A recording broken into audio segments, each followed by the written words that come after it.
नमस्कार प्यारे विद्यार्थियों, कैसे हो सभी? सभी मस्त हो, तंदुरुस्त हो, फुल एनर्जी के साथ फिजिक्स पढ़ने के लिए उत्सुक हो? आइए नेक्स्ट चैप्टर का आगाज करते हैं। लास्ट चैप्टर में हमने जाना था मात्रक क्या होती है, विमाएं क्या होती हैं, भौतिक राशियां क्या होती है, ये इस दुनिया को हम कैसे समझते हैं। ये अनजान दुनिया, इसको हम जानते हैं, हमारे अंदाज में जानते हैं, फिजिक्स के माध्यम से जानते हैं। जो हमारे सामने इतनी महत्वपूर्ण घटनाएं घटित होती हैं, उसको हम जानने का चेष्टा करते हैं। उसको किस प्रकार हम फिजिक्स के माध्यम से उन पूरी दुनिया को अवगत कराते हैं कि इस घटना में अब ये घटित होने वाला है, पहले ये घटित हो चुका है, अब हम इसकी क्या फायदा ले सकते हैं। हमें, जैसे आपको सिंपल सी बात है, हमें गर्मी लग रही है, पंखा चला लेंगे, कूलर चला लेंगे, एसी चला लेंगे। पर पहले के जमाने में लोगों के पास में इस तरह की सुविधाएं नहीं थी। ये सब का सब आज आप यहाँ घर बैठे आप पूरी दुनिया की सैर कर सकते हो। घर बैठे आप गूगल मैप चला सकते हो, पूरी दुनिया के जितने भी रंग रूप है वो सब देख सकते हो घर पर बैठे। आप अपने दोस्तों से, परिवार जनों से दूर बैठे हो, पर उनसे आप ऐसे बात करते हो जैसे आपके सामने बैठे हैं। ये सब का सब जो संभव हो पाया है मेरे प्यारे दोस्तों, फिजिक्स की वजह से हो पाया है। आइए इस फिजिक्स को समझने की कोशिश करते हैं और नए आविष्कारों में हमारी भागीदारी निभाते हैं। हमारा जो नेक्स्ट चैप्टर है उसका नाम है सरल रेखा में गति। सरल रेखा में जो गति होती है उसको हम समझने की कोशिश करते हैं। दोस्तों, गति क्या होती है? सरल रेखा में गति, सबसे पहले हम समझेंगे गति। इसको इंग्लिश में लिखें तो motion in a straight line, motion in a straight line. एक सरल रेखा में जो गति होती है, मोशन होती है, उसको हम किस प्रकार परिभाषित करें? गति यानी एक वस्तु अपनी जगह से हिलडुल कर दूसरी जगह जाती है। अब उसका चलने का जो अंदाज है वो हो सकता है एक सीधी रेखा में चले, वो हो सकता है ऐसे कोई शराबी इस तरह से घूमता फिरता चले, झूमता वगैरह चले, तो उसकी जो गति है वो अलग प्रकार की होगी। एक एरोप्लेन हवा में उड़ती है, उसकी गति अलग प्रकार की होगी। एक गेंद क्रिकेटर जब क्रिकेट खेलता है तो उसको जब चौके छक्के उड़ाता है तो वो गेंद हवा में उड़ती हुई मैदान में जब फिसलती है, लुढ़कती है, तो उसकी गति किस प्रकार की होगी। तो ये सारी जो मोशन है उसको हम पढ़ने वाले हैं, इस सारी की सारी गति को पढ़ने वाले हैं। अभी हम जो पढ़ेंगे केवल और केवल वो जो गति है वो एक स्ट्रेट लाइन में है, सरल रेखा में है, एक सीधी रेखा में है। सीधी रेखा में यदि कोई वस्तु गति करती है तो उसका अध्ययन आज हम इस चैप्टर के माध्यम से करने वाले हैं। तो दोस्तों, हमारे पास एक सीधी रेखा जैसे इस प्रकार मैंने बना दिया, आपने छोटी क्लासों में पढ़ा है निर्देशांक तंत्र। सबसे पहले आपको उसके बारे में मालूम होना चाहिए। जैसे आप जिस रूम में बैठे हो उसका कोई भी कोना देखिए, उस कोने के अंदर आपको एक ऐसे दिखाई दे रहा होगा, ऐसे तीन अलग अलग लाइनें जा रही होंगी, जा रही हैं। इन तीनों लाइनों को एक जगह पर मिलाया जाता है, वो हमारा क्या कहलाएगा? कॉर्नर कहलाएगा। ये जो पद्धति है इसे कहते हैं कार्तीय निर्देशांक पद्धति। निर्देश अंक यानी किसी भी वस्तु की स्थिति का पता करना। जैसे आप बहुत बड़े आदमी हो, आपसे डोनाल्ड ट्रंप मिलना चाहते हैं, कैसे मिलेंगे?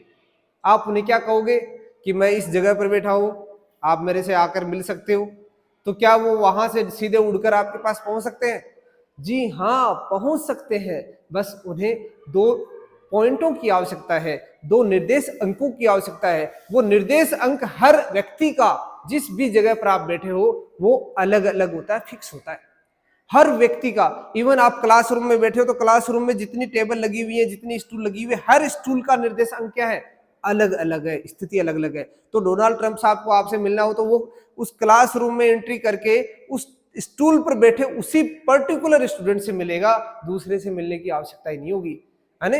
इतना सटीक होता है। आपने देखा होगा लेजर गाइडेड मिसाइल से किस प्रकार अभी इतना जो ऑपरेशन सिंदूर चला था उसमें सटीक निशाना साधा गया था। वो किसकी हेल्प से? निर्देश अंकों की हेल्प से। निर्देशांक तंत्र होते हैं। इसको मैंने एक्स एक्सिस बोल दिया, इसको मैंने वाई अक्ष बोल दिया, इसको मैंने जेड अक्ष बोल दिया।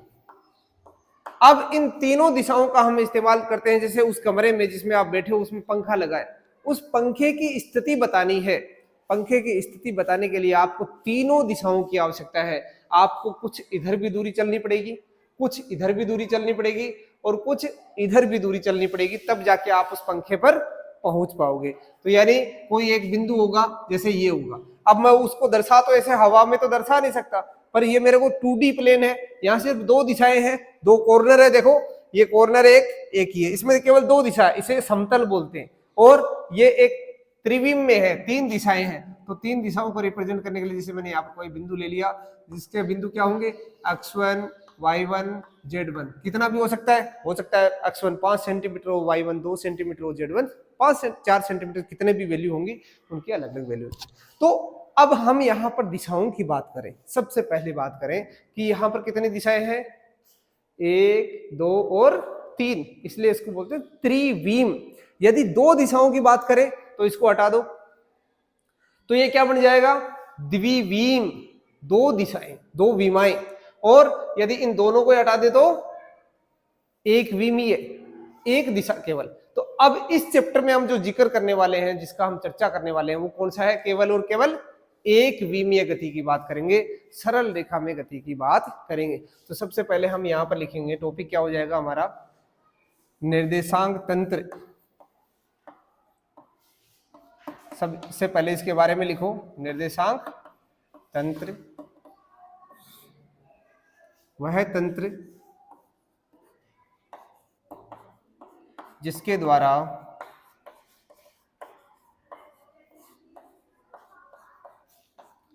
किसी वस्तु की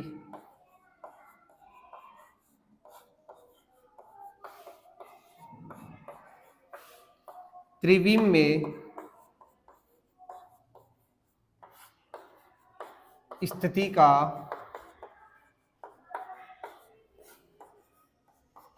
पता लगाया जा सकता है।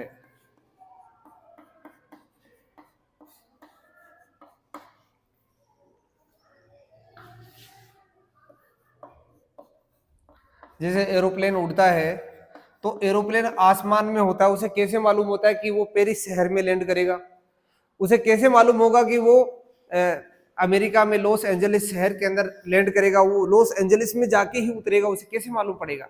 तो इसके लिए उसे क्या चाहिए, निर्देश तंत्र चाहिए, उसे वो दो बिंदु चाहिए, वो बिंदु मिलते हैं वहां पर ही जाएगा, वो दूसरे आसपास में नहीं डगमगाएगा, वो फिक्स वैल्यू है, उसी लोकेशन पर जाकर वो लैंड कर जाएगा।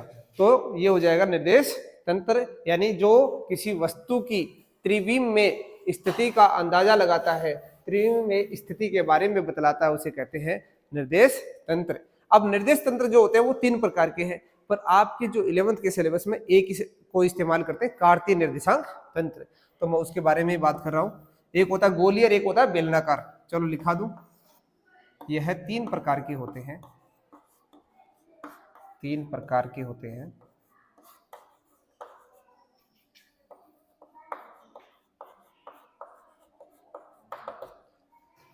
पहला है कार्टेशियन कोऑर्डिनेट सिस्टम, कार्तीय निर्देशांक तंत्र।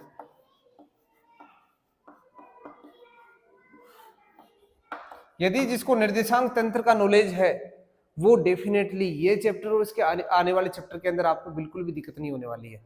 और यदि ये नहीं आता तो आपको बहुत सारी समस्या का सामना करना पड़ सकता है। कार्तीय निर्देशांक, गोलीय निर्देशांक तंत्र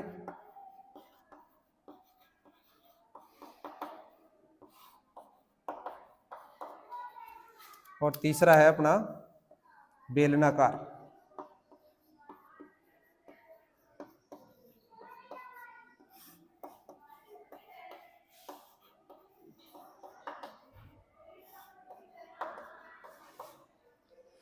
जो कार्तीय निर्देशांक तंत्र है वो आपके सिलेबस में है, तो इसके बारे में हम लिख लेते हैं। जैसे कमरे के अंदर जो कॉर्नर होता है, कोना होता है, इसमें इसे बोलते हैं ओ को यानी ओरिजिन, इंग्लिश में ओरिजिन बोलते हैं। और ओरिजिन के जो एक्स वाई और जेड के जो मान है वो कितने होते हैं, 0 0 होते हैं, इसे बोलते हैं मूल बिंदु।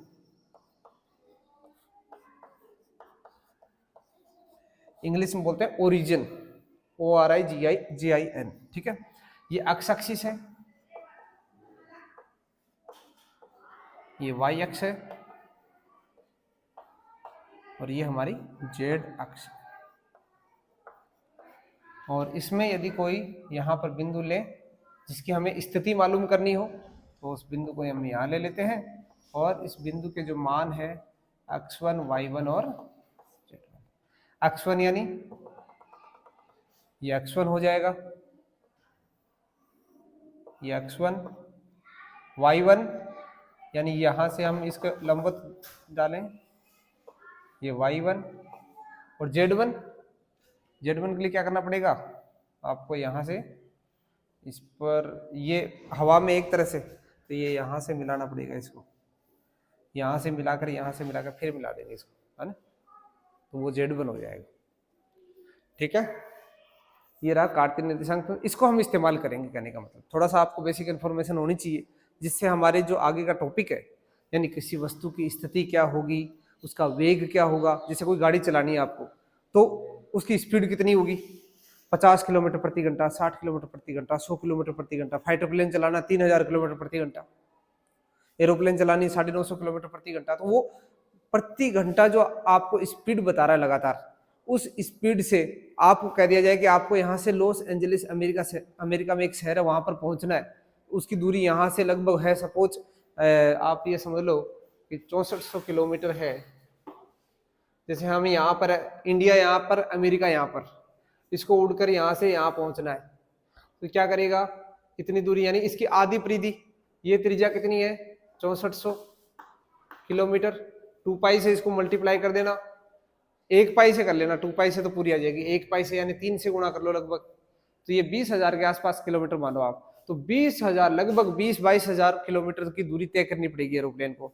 तो 20-22 हजार की किलोमीटर दूरी तय करने के लिए उसे क्या वो सीधा जा पाएगा, इसमें भी झोल है। जैसे वो हवाई, जैसे अपने ऐसे सोचते हैं ना कि ये खेत मेरा है, ये खेत मेरा है ना, उसकी प्रॉपर्टी है उसकी। अब वो उसकी प्रॉपर्टी है, उसमें से किसी को जाने दे या नहीं जाने दे उस पर है। रास्ता हर कहीं से सीधे सीधे थोड़ी जाते हैं अपने, आपको एक जगह से दूसरी जगह जाना है तो हमेशा आपको रास्ता सीधा मिलता है क्या उस करे। जैसे आपको स्कूल आना है तो आपको हो सकता है ऐसे घूम फिर के ऐसे आना पड़ता होगा, क्योंकि सीधा रास्ता नहीं है, बीच में लोगों ने घर बना रखे।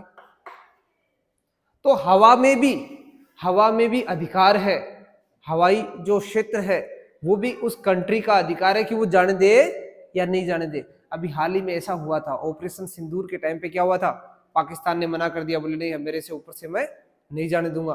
तो इंडिया ने भी मना कर दिया, बोले हम हमारे से ऊपर नहीं जाने देंगे। अब हमको तो नुकसान हुआ कम, पाकिस्तान को नुकसान हो गया बहुत ज्यादा। क्यों? क्योंकि उसको ऐसे घूम फिर के आना पड़ रहा था। यहाँ इंडिया का एरिया तो बहुत, क्षेत्रफल बहुत ज्यादा है, उसका तेल कितना जलेगा इधर से आएगा तो उसको बहुत ज्यादा नुकसान हो रहा था। ऑलरेडी गरीब कंट्री है और ऑलरेडी उसको बहुत बड़ा नुकसान हो रहा है ना। इंडिया को भी नुकसान हो रहा था, ऐसे बात नहीं इंडिया को नुकसान नहीं हो रहा था। अपने को यूरोप जाना होता तो यूरोप किससे जाएंगे, पाकिस्तान के ऊपर से जाएंगे।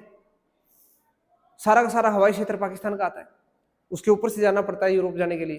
तो अब अपने को अब घूम के जाना पड़ रहा है, पहले उसके ऊपर से सीधे निकल जा रहे थे। कहने का मतलब वहां पर भी क्या है, परमिशन लेनी पड़ती है कि क्या मैं आपके देश के ऊपर से एरोप्लेन ले जा सकता हूं। तो अपनी जो एरोप्लेन अथॉरिटी होती है, एयर इंडिया की अथॉरिटी होती है, वो उनसे परमिशन लेके फिर सब कुछ जो एरोप्लेन जाती है उनको पहले अनुमति मिलती है, उसके बाद में वो उस देश में जा पाते हैं। तो हवाई यात्रा करते हैं इस तरह से जाता है।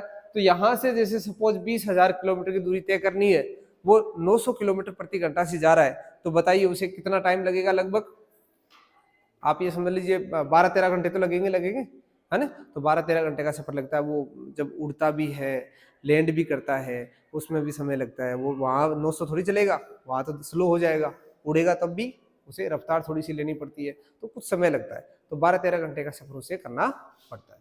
ऊपर भी बादलों के अंदर जब चलेगा तो बादलों में ऐसे क्या होता है, ऐसे धड़ धड़ करने लगता है एरोप्लेन। क्यों? क्योंकि बादलों में क्या है, बहुत सारा पानी भरा हुआ है, डस्ट के पार्टिकल्स है, और वहां पर घर्षण बल बहुत ज्यादा लगता है। और वहां पर वो जब उड़ता है तो उसके कारण वो थोड़ा लिफ्ट करने में थोड़ी सी उसे मुश्किल होती है। तो कहने का मतलब है ये यहां से यहां पहुंचता है, ये इस टाइम पर कहां पर है, अब कहां पर है, अब कहां पर है, अब कहां पर है। आपसे कोई कह दे बताओ इसकी गति कैसी है, क्या ये रेखा में गति कर रहा है, क्या ये समतल में गति कर रहा है, क्या ये पूरे स्पेस में गति कर रहा है, ये समतल में गति कर रहा है। ध्यान रखिएगा, इसे इधर वाला पॉइंट चाहिए और ऊंचाई वाला पॉइंट चाहिए, दो से काम चल जाएगा इसका। इसको तीसरा पॉइंट नहीं चाहिए। ऐसे लहराती हुई थोड़ी जा रही है एरोप्लेन, ऐसे डांस करती जा रही है क्या? नहीं, एरोप्लेन ऐसे सीधी जा रही है। एक धोनी जब छक्का लगाता है, हेलीकॉप्टर शॉट लगाता है, तो क्या करता है वो हेलीकॉप्टर शॉट? ऐसे हवा में ऐसे तैरता हुआ जाता है। क्या वो ऐसे जाता है? धोनी ने कहा है कि भी बॉल इधर जाए, फिर इधर से इधर डांस करती जाए, फिर इधर से इधर जाए, क्या ऐसा होता है? नहीं, वो ऐसे सीधी जाती है। तो उस जो बॉल है उसकी गति कैसी होती है? द्विविम में होती है, समतल में होती है। अब देखो आपको गति के बारे में बताता हूं, फिर आपको और अच्छे समझ में आ जाएगा। अब हम बात करते हैं गति कितने प्रकार की होती है। तो लिखो गति के प्रकार।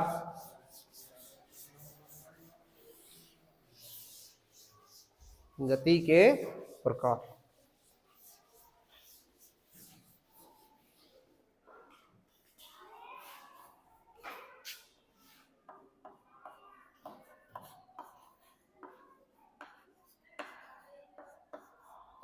गति के तीन प्रकार होते हैं। एक होती है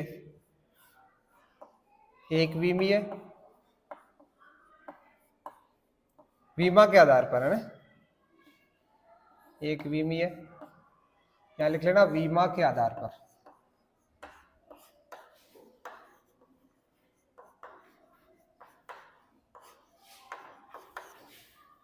एक विमीय गति।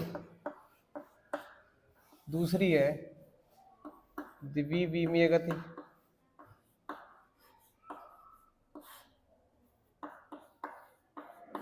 तीसरी है त्रिविमीय गति।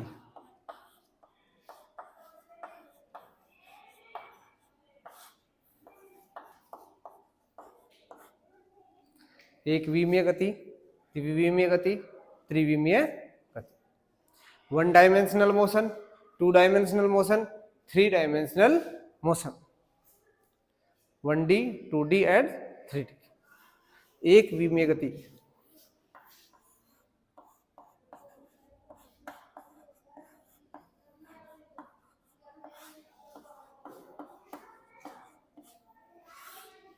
यदि वस्तु की स्थिति में परिवर्तन, स्थिति में समय के साथ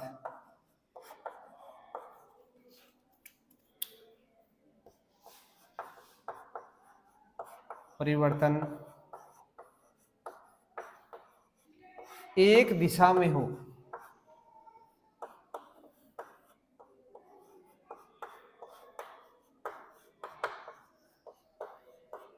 तो यह गति एक विमीय गति कहलाती है।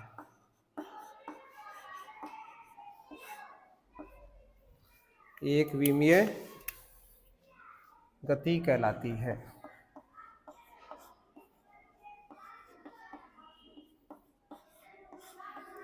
उदाहरण बता सकते हैं अपने इसका, यानी वस्तु जो है केवल एक दिशा में गति करती है, एक दिशा में अपनी स्थिति में परिवर्तन करती है।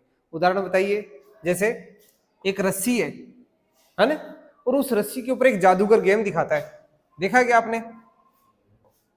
लकड़ी के ऊपर चलता है, छोटे बच्चे चलते हैं। बताओ वो उस लकड़ी पे ही तो सीधी रेखा में चल पाएंगे, अपनी स्थिति में परिवर्तन कर पाएंगे, वो आसमान में थोड़ी उड़ पाएंगे। वो उस रस्सी पर एक जगह से दूसरी जगह पर जब वो लड़की यहां से चलकर यहां पर पहुंचती है तो उसकी जो गति है वो कैसी है? एक विमीय गति। ऐसे ही एक चींटी है, वो चींटी एक तार के ऊपर चलती है ना। लड़की का एक सीधी लकड़ी पर चलना, सीधे तार पर या लकड़ी पर, वो झूलता हुआ तार होगा तब तो वो वन डायमेंशनल नहीं हुआ, एक विमीय नहीं हुआ, ध्यान रखना। एक सीधी लकड़ी पर चलना, या जादूगर लिख लेना यहां पर,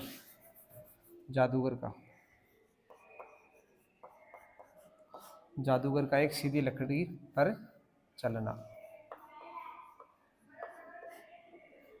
ठीक है। और यहां पर बात करें चींटी का तार पर चलना, चींटी का तार पर चलना,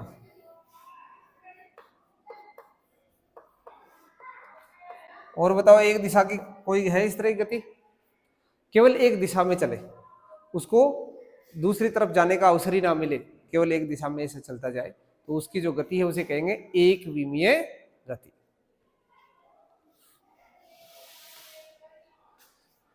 दूसरा लिखो द्विविमीय गति।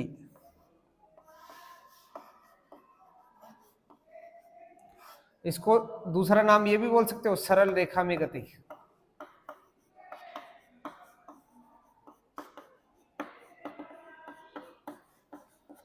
सरल रेखा में गति जो इस चैप्टर में हम पढ़ने वाले ना वो यही होगी, यानी हम चींटी की गति, जादूगर की गति जो है उसको हम अध्ययन करने वाले हैं। द्विविमीय गति, यदि वस्तु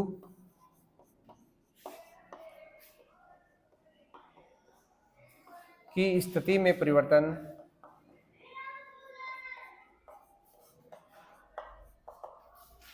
स्थिति में समय के साथ परिवर्तन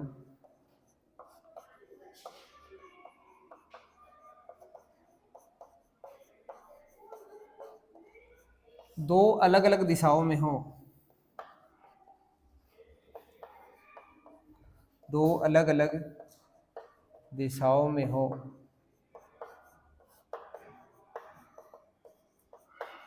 तब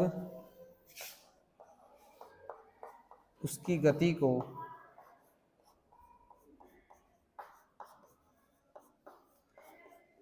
द्विविमीय गति कहते हैं।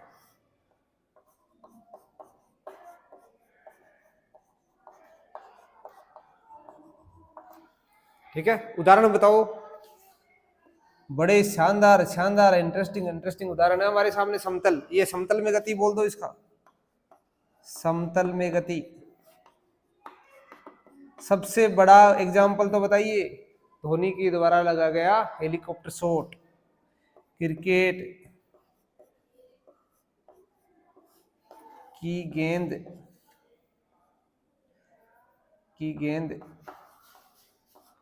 की हवाई गति, हवा में जो गति करती है ना, चौके वाली गति नहीं है, छक्के वाली गति है, हवाई गति। समतल में गति का बहुत अच्छा उदाहरण है। पत्थर को उछालते हैं, पत्थर को हवा में उछालते हैं, पत्थर की हवा में गति।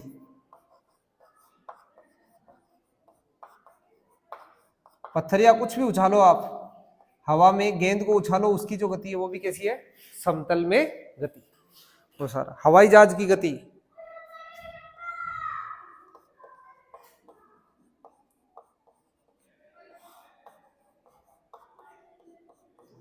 ये सारे किसकी गति का उदाहरण है, द्विविमीय गति का उदाहरण है। आप फिल्म देखते हो, पर्दे पर सलमान खान जब हीरो आपके सामने वहां पर नए नए करतब दिखा रहे हैं, अजय देवगन आया, वो गाड़ियों के ऊपर से चल रहा है, तो वो चलता हुआ दिखाई दे रहा है। बताओ उसकी जो गति है वो कैसी है, वो वहां है तो 3D पर दिखती कैसी है, 2D, द्विविमीय। इसको 1D बोलेंगे, इंग्लिश में क्या बोलेंगे इसको, 1D, डी यानी डायमेंशन, तो वो आप ऐसे भी लिख लेना 1D, 2D, और आपने देखा होगा चश्मे आते हैं 3D, नाम सुना ने, बोले 3D मूवी देख जाऊंगा मैं, है ना। वो 3D मूवी के लिए आपको क्या दिया जाता है, जैसे सिनेमा हॉल में आप एंटर करते हो आपको एक चश्मा दिया जाता है, और उसको चश्मा को पहनते ही आपको ऐसा लगता है कि स्क्रीन के ऊपर आदमी आपके सामने ऐसे चलता हुआ आ रहा है। ऐसा कोई सीन है कि उसमें आदमी चल रहा है तो आपकी तरफ चलता हुआ ऐसे आ रहा है, या फिर ऐसे डिशुम कर रहा है तो वो आपको ऐसे मुक्का लगाता हुआ दिखाई दे रहा है, बाहर स्क्रीन के बाहर दिखाई देता है। वो है 3D गति, 3D मोशन, जो तीसरी वाली पढ़ेंगे ना हम उसमें। जबकि हम मूवी देखते हैं वो कैसी है, द्विविमीय गति। वो सारा एक समतल में होता है, समतल में हम देखते हैं पर्दे के ऊपर, पर जब उसे हम उस ग्लास को पहन कर देखेंगे तो वो कैसी बन जाएगी, 3D बन जाएगी, त्रिविमीय गति।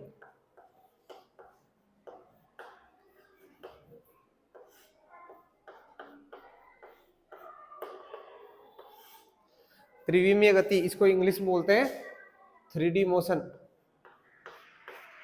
है ना। और इसमें क्या है, यदि वस्तु की गति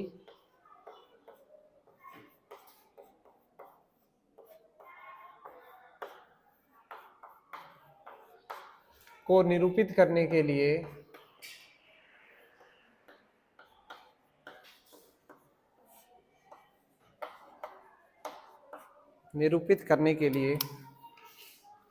तीन विमाओं की आवश्यकता हो, निरूपित करने के लिए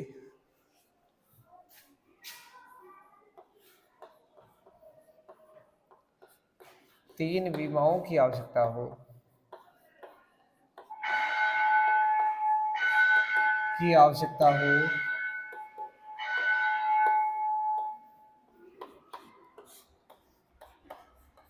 तब उसे त्रिविम गति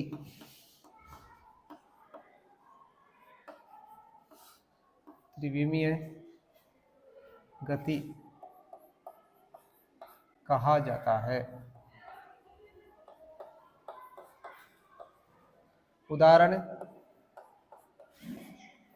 3D मूवी फिल्म के दृश्य, जो दृश्य होते हैं 3D मूवी के, वो सारे सारे 3D मोशन का ही उदाहरण है, यानी त्रिविमीय गति का ही उदाहरण है। उसमें से मुक्का लगाया जाता है, मुक्का लगाया जाता है तो बाहर स्क्रीन के बाहर ऐसे दिखाई देता है ना, ऐसे। तो उसमें तीनों दिशाओं का ज्ञान होना जरूरी है, तभी वो उसके बारे में हम उसका अध्ययन कर पाएंगे। तो ये तो रही हमारी गति। अब इसमें से अब हम क्या पढ़ने वाले हैं, एक विमीय गति।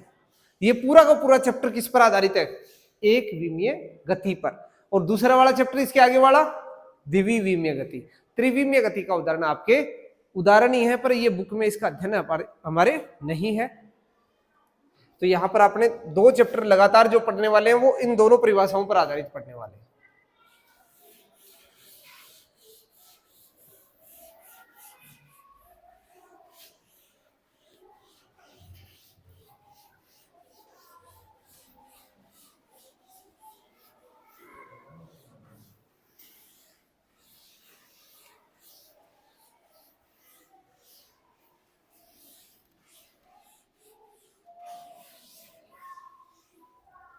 देख लिया सबने।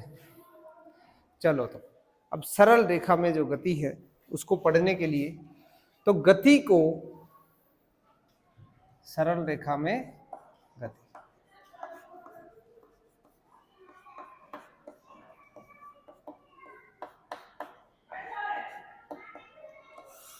किसी वस्तु की जो गति है उसको निरूपित करने के लिए हमें क्या क्या चाहिए, गति जो है वो बताने के लिए किसी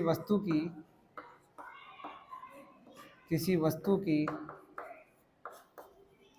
गति को व्यक्त करने के लिए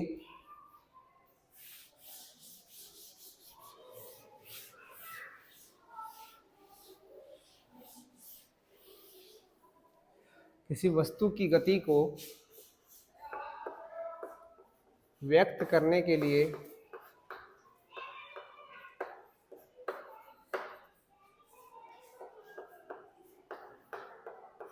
उसकी स्थिति,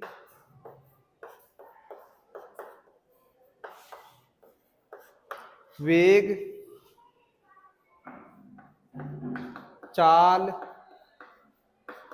त्वरण, उस पर लगने वाला बल,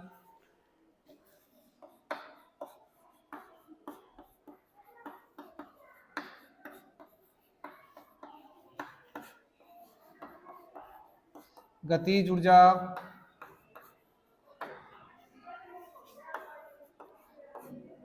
ये सब का ज्ञान हमको होना चाहिए, का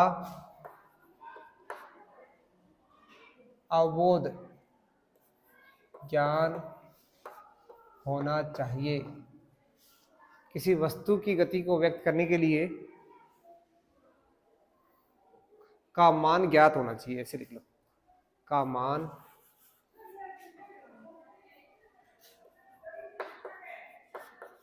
ज्ञात होना आवश्यक है। कहने का मतलब है इस पूरे चैप्टर का सार मैंने इस लाइन में लिख दिया है। इस पूरे चैप्टर में हम करने वाले क्या है, यानी एक सीधी रेखा में जो गति है, जैसे एक खिलाड़ी है वो बैरियर जो क्रॉस है उसको करना चाह रहा है, बैरियर क्रॉस यानी एक सीधी लकड़ी पर चलना चाह रहा है ना। और ये आपने देखा होगा एक लंबी सी रस्सी लटकी रहती है और उस पर आपको ऊपर चढ़ना है, तो ऊपर चढ़ते हो तो आपको उससे मसल्स बनती है ना। तो उस रस्सी के सारे आप एक सीधी रेखा में चढ़ रहे हो तो आपकी गति कैसी है, सरल रेखा में गति। ऐसे ही एक चींटी चलती है एक तार के ऊपर तो उसकी गति कैसी है, सरल रेखा में गति। अब वो उसकी गति को व्यक्त करना है, उसका स्टडी करना है, तो हमें क्या क्या चाहिए, वो कहां पर है, उसकी स्थिति क्या है, वो कहां पर है चींटी अभी इस टाइम पर। हम घड़ी के अंदर समय देखेंगे और अब वो चींटी है कहां पर, यानी उसकी स्थिति क्या है, उसका वेग क्या है, कितना स्थिति में परिवर्तन समय के साथ वो कर रही है, वो वेग का ज्ञान होना चाहिए। उसकी चाल कितनी है, वो धीरे धीरे जा रही है या लटक मटक के जा रही है ना, उस पर डिपेंड करता है। या उसकी चाल में परिवर्तन कितना हो रहा है, यानी वेग में समय के साथ परिवर्तन हो रहा है, यानी वो अब भागती जा रही है, पहले धीरे धीरे चल रही थी, अब भागती जा रही त्वरण, अब अचानक वो ब्रेक लगा रही है, अब उसका वेग में कम हो रहा है, वेग में कमी हो रही है ना। तो कहने का मतलब उसके त्वरण का ज्ञान भी हमें होना चाहिए। और अब उसके ऊपर लगने वाला बल या उसके द्वारा लगने वाला बल, चींटी चलती है तो चींटी को खुद को क्या करना पड़ेगा, बल लगाना पड़ेगा, तभी तो चल पाएगी है ना। तो उसके द्वारा या उस पर लगने वाला जो बल है वो उसका नॉलेज भी हमको होना चाहिए। और उसके बल के कारण उसकी वेग में परिवर्तन आएगा, तो यहाँ पर उसकी एक गतिज ऊर्जा भी होगी, और गतिज ऊर्जा में परिवर्तन होगा तो वहां पर कार्य भी होगा, ऊर्जा भी होगी, बाकी ऊर्जाएं भी होगी। यानी इन सब का ज्ञान हमें इस चैप्टर के अंदर करना है, इन सब का नॉलेज हम करने वाले हैं। तो हम 1 बाय 1 एक एक टॉपिक को पकड़ेंगे। पहले स्थिति सदिश क्या होता है, फिर हम वेग सदिश क्या होता है, चाल क्या होती है, त्वरण सदिश क्या होता है, बल सदिश क्या होता है, गतिज ऊर्जा क्या होती है ना, कार्य क्या होता है, उन सब के बारे में हम नॉलेज इस चैप्टर में हम प्राप्त करेंगे। आई बात समझ में, इस चैप्टर का पूरा सार समझ में आ गया। चींटी एक रस्सी के ऊपर चल रही है, वो कहां पर है, कितनी तेज चल रही है, वो अब जाके रुकने वाली है या तेज भाग रही है, वो त्वरण हो गया। उसके द्वारा लगाया गया बल हमें कितना बल लगाएगी जिससे वो उस कोने पर कितने टाइम में पहुंच जाएगी, ये सब नॉलेज हमको होना चाहिए। तभी हम कह सकते हैं, तभी हम यहाँ पर बैठे बैठे कह सकते हैं कि चींटी देखो अभी उस किनारे पर पहुंचने वाली है। कितनी बड़ी बात हो जाएगी, चींटी इस कोने से चली और हम बैठे बैठे घड़ी के अंदर टाइम नोट किया, बोला देखो वो पहुंच गई, अब या 1 मिनट बाद में पहुंच जाएगी। अब वो चली है और थोड़ी देर बाद में हम कह देंगे कि अब देखो 1 मिनट बाद में वो पहुंच जाएगी, श्योर पहुंच जाएगी। फिजिक्स लॉजिक के साथ बात करती है, लॉजिकली कहते हैं कि वो डेफिनेटली इस समय पर वो घटना घटित होगी। अब आज के समय पर आप देखिए बारिश का मौसम है, और बारिश का मौसम आपके मोबाइल के अंदर मैसेज आता है कि आपके क्षेत्र के अंदर तेज आंधी आने वाली है, आपके क्षेत्र के अंदर मूसलाधार बारिश होने वाली है, आपके क्षेत्र के अंदर कभी कभी ऐसा आता है झमझमाझम बारिश होने वाली है। ये कहां से आते हैं, ये डेटा कलेक्शन कहां से आता है, वो सैटेलाइट जो होती है, ध्रुवीय सैटेलाइट होती है, वो वहां से डेटा भेजती हैं, वैज्ञानिक लोग उसका विश्लेषण करते हैं, कैलकुलेशन करते हैं, फिर हमें बताते हैं कि आपके यहाँ पर बारिश होने का आसार है। यानी बादल वहां से जो अपने डांस करते करते करते करते आपके पास पहुंचेंगे, आपस में टकराएंगे, आपके पास बारिश हो जाएगी। बताओ कितनी सटीक जानकारी उनके पास है, कितनी बड़ी बात है। इससे कितने लोगों को फायदा होगा, किसान को फायदा होगा कि वो खेत के अंदर उस टाइम पर उसका खरपतवार हटा दे, उससे पहले पहले बारिश हो जाएगी तो फसल बहुत अच्छी हो जाएगी। या फिर वहां पर कोई इस तरह के जो लोग हैं जो बारिश से प्रभावित होते हैं वो पहले से सचेत हो जाएंगे, है ना। या छत के ऊपर पानी इकट्ठा होता है उसको पहले से साफ कर लेंगे। तो कहने का मतलब बहुत सारी ऐसी चीजें हैं जो यदि हमें उसके बारे में पहले से सूचना मिल जाए तो हम उससे अवगत हो जाए। यदि हम उस चींटी को पहले बता दें कि 1 मिनट बाद में तो बहन वहां पहुंचने वाली है, तो कितनी अच्छी बात होगी ना। या चींटी को छोड़ो, आदमी कोई किसी को ऐसी रिस्क की जोन में वो चल रहा है, उसको पहले से समय के बारे में मालूम पड़ जाए, पहले से उसको वार्निंग मिल जाए कि यहाँ से आप चलो, धीरे धीरे चलो, यहाँ तेज मत चलो, फास्ट चलोगे तो आप वहां पर क्या हो जाओगे, आपके साथ इस तरह घटना घटित हो सकती है।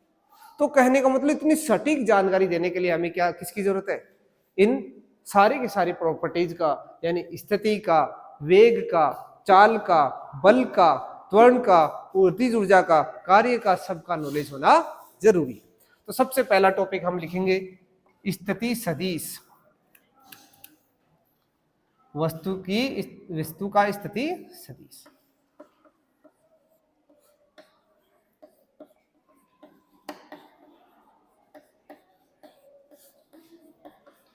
स्थिति सदिश को दोस्तों इंग्लिश में बोलते हैं पोजीशन वेक्टर, पोजीशन वेक्टर किसका, ऑफ एन ऑब्जेक्ट। किसी वस्तु का स्थिति सदिश कैसे व्यक्त किया जाता है, वही कार्तीय निर्देशांक स्थिति। ठीक, जैसे आपने शायद 9th क्लास में या 10th क्लास में मैथमेटिक्स में पढ़ा होगा, स्केल है, यहाँ पर 0 है, यहाँ 1 सेंटीमीटर है, 2 सेंटीमीटर है, 3 सेंटीमीटर है, 4 सेंटीमीटर है, 5 सेंटीमीटर है। कोई कह दे बताओ 5 सेंटीमीटर मेजर करके बताओ, तो आप क्या करोगे, 0 लगाओगे एक तरफ, एक टिक लगा दो यहाँ पर, कितनी ये दूरी कितनी होगी, 5 सेंटीमीटर होगी ना। ऐसे तो मेजर करते हो, स्केल के 0 से लेके 5 तक की दूरी जो है उसे आप क्या कह दोगे, 5 सेंटीमीटर कहोगे ना। तो ऐसे आप स्थिति सदिश पता कर सकते हो, यानी एक रेखा पर आप जब चलते हो तो आपको कितनी दूरी तय करनी पड़ती है। तो स्थिति यानी वस्तु की स्थिति को, यहां पर इसकी परिभाषा लिखना, वस्तु की स्थिति को व्यक्त करने के लिए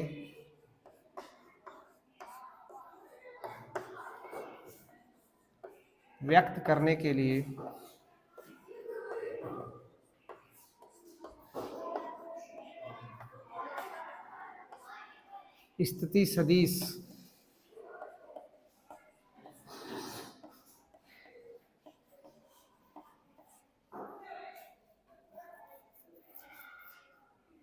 वस्तु की स्थिति को व्यक्त करने के लिए स्थिति सदिश को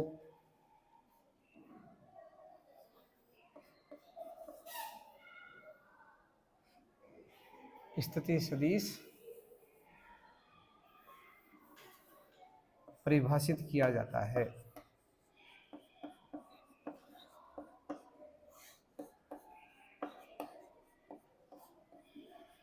यानी वस्तु की स्थिति को निरूपित करना है तो वहां पर हम क्या लेके आएंगे, स्थिति सदिश लेकर आएंगे। इसे किससे निरूपित किया जाता है, इसे आर सदिश से निरूपित किया जाता है।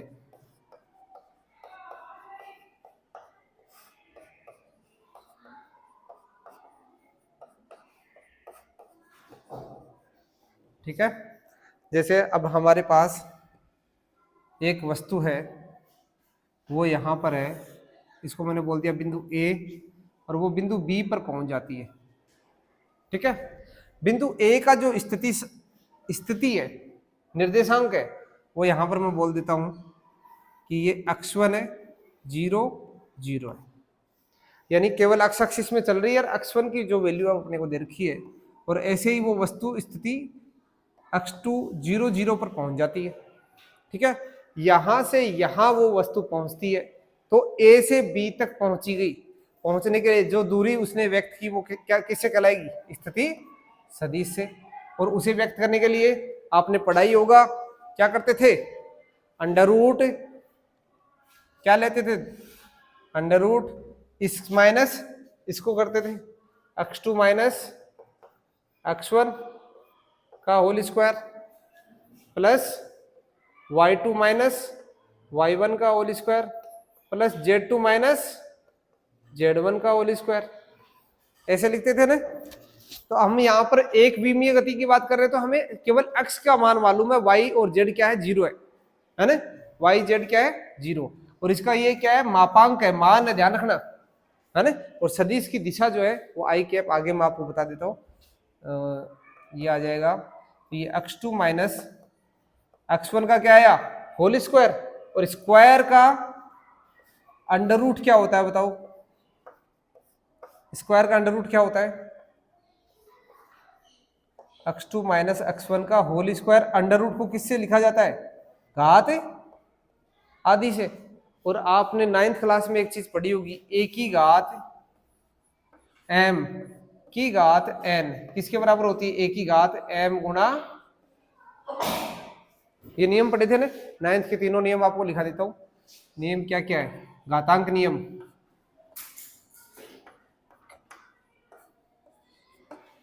a की घात m की घात n किसके बराबर होगा, a की घात m गुणा n, a की घात m गुणा a की घात n किसके बराबर होगा, आधार समान तो घातें जुड़ जाती हैं।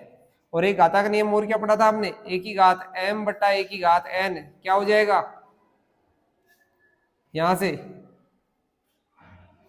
a की घात m ये ऊपर चला जाएगा माइनस n हो जाएगा, ये माइनस हो जाएगा ऊपर जाते ही, a की घात माइनस n। ऐसे आपने पढ़ा होगा a की घात m और b की घात m, यदि घात बराबर हो तो क्या हो जाएगा, a बटा b की घात क्या आ जाएगा, m आ जाएगा। इस तरह से आपने सब पढ़े थे, 9th क्लास में आते हैं अपने ये घातांक के नियम। तो यहाँ वो घात वाले नियम लगा दो, m गुणा n, m गुणा n करने के लिए क्या करना पड़ेगा आपको, यानी गुणा कर दो, गुणा करोगे तो 2 से 2 गया, तो यानी किसी भी वर्ग का अंडर रूट या अंडर रूट का वर्ग हमेशा क्या होता है, 1 होता है। काट देंगे आपस में, स्क्वायर का अंडर रूट या अंडर रूट का स्क्वायर हमेशा क्या होता है, घात 1 आ जाती है। तो यहां पर ये घात हट जाएगी और इसका मान कितना आ जाएगा, x2 माइनस ये r सदिश का मान आया। और इस r सदिश को व्यक्त करना है तो कैसे लिखूंगा मैं, x2 माइनस x1 और इसकी दिशा जो है i कैप, ये आगे बता दूंगा सदिश सदिश किसे कहते हैं उसके बारे में अपने अलग से लिखेंगे, एक बार लिख लो आप ऐसे, ठीक है।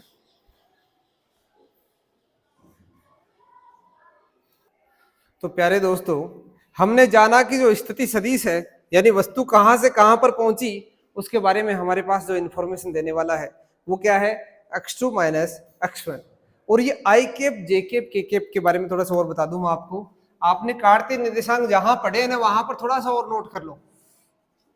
ये जो आपने x एक्सिस लिखी थी ने उधर लिख देना i कैप, i के ऊपर ऐसे कैप बना देना, जिधर y लिखा था उधर क्या बना देना, j के ऊपर कैप, और जिधर z लिखा था वहां क्या बना देना, k कैप, है ना। i कैप, j कैप और k कैप अपनी कॉपी के अंदर नोट करो, जहां मैंने ये डायग्राम बनवाया था ना वहां पर कार्तीय निर्देशांक जो है, कार्तीय निर्देशांक तंत्र में ये x एक्सिस थी, ये y और ये z, x एक्सिस की दिशा को निरूपित करने के लिए, है ना, i कैप का इस्तेमाल किया जाता है। i कैप, j कैप व k कैप क्रमशः, यहाँ वहां लाइन लिख लेना एक, क्रमशः x x y x व z अक्ष की दिशा को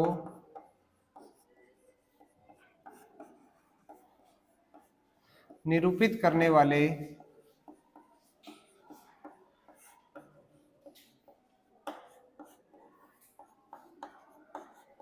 इकाई सदिश होते हैं,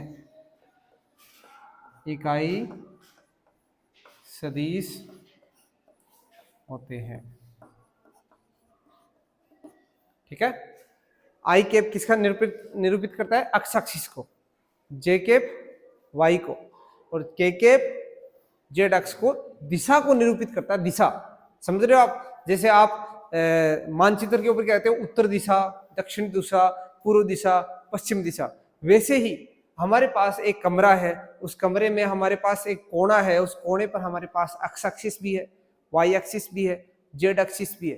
एक्स एक्सिस का वहां नाम नहीं लिखा जाएगा बार बार, वहां आई कैप लिखते ही आप समझ जाओगे किसकी बात कर रहा है, एक्स एक्सिस की। जे कैप लिखते ही क्या समझ जाओगे, वाई एक्स की, और के कैप लिखते ही समझ जाओगे जेड एक्स की। और तीनों ही एक दूसरे क्या होती है, 90 डिग्री के कोण पे होते हैं ये सारे, ध्यान रखना इस चीज का। दिखने में आपको 90 नहीं दिख रहा होगा, ये तीनों क्या होते हैं, आप उस कोने को देखो, अपने कमरे वाले कोने को, उसमें तीनों ही लाइन 90 डिग्री का कोण बनाती है, बना रही है ना। तो उसको बस लिखने का अंदाज हमारा इसमें क्या है, क्योंकि ये 3D नहीं है ना, 2D में बना रहे हैं, 2D में बना रहे तो ऐसा बनेगा। वैसे उस कमरे के कॉर्नर को देख लो आप, इसको अच्छे से समझना तो आपको बहुत अच्छे से समझ में आ जाएगा। यानी तीनों दिशाओं को व्यक्त करने के लिए इकाई सदिश, यानी इनके मान तो एक होते हैं पर इनकी जो दिशा है, एक एक्सिस की दिशा को आई कैप, वाई को जे कैप, जेड को के कैप से निरूपित किया जाता है। तो यहाँ पर बताइए, यहाँ पर जो वस्तु वो किधर जा रही है, आप यहां से देख के बजाइए वस्तु किधर जा रही है, अक्ष की दिशा में जा रही है, आई कैप है ना। तो ये क्या बता रही है, केवल एक ही दिशा में जाएगी, क्योंकि हम एक भी में पढ़ रहे हैं। तो एक भी में केवल एक कौन सी दिशा में जा रही है, आई कैप, यानी अक्ष एक्सिस की दिशा में जा रही है। समझ में आ गया, अक्ष एक्सिस की दिशा में स्थिति अक्ष से x2 पे पहुंच रही है, यानी इतनी दूरी इसने तय की है। इसका स्थिति सदिश क्या हो गया, r सदिश बराबर x2 माइनस x1 आई कैप। तो कल आपको मैं बता दूंगा सदिश क्या होते हैं, अदिश क्या होते हैं, उसके बाद ही हम शुरू करेंगे वेग, त्वरण और बल, इनकी कंप्लीट सूचना इंफॉर्मेशन, उनको डिटेल हम स्टडी करने वाले हैं। पहले हम पढ़ लेंगे सदिश क्या होते हैं, अदिश क्या होते हैं, सदिशों को कैसे जोड़ा जाता है, अदिशों को कैसे जोड़ा जाता है, वो सारे के सारे जो नियम है, उन नियम कायदों को हम नेक्स्ट लेक्चर के अंदर जानेंगे। और उसके बाद में हम पढ़ने वाले हैं सरल रेखा में गति को विस्तार से, क्योंकि दोस्तों बार बार ऐसे वर्ड्स आएंगे, यदि आप उनको नहीं पढ़े हो, नहीं उनके बारे में जानते हो, तो आप ये चैप्टर जो है अधूरा सा होगा, समझ में नहीं आएगा किसी भी हाल में। तो पहले हम सदिश, अदिश, इनके बारे में थोड़ी सी जानकारी लेंगे। उसके बाद में हम, क्योंकि वो थोड़ा सा मैथमेटिकल पार्ट है, उसके बाद में हम इन सदिशों को जोड़कर फिर हम एक जो परिणामी सदिश है वो किस तरह से निकालते हैं, फिर हम सरल रेखा में जो गति है उसके बारे में अध्ययन करेंगे। तब तक के लिए जय हिंद, शुक्रिया।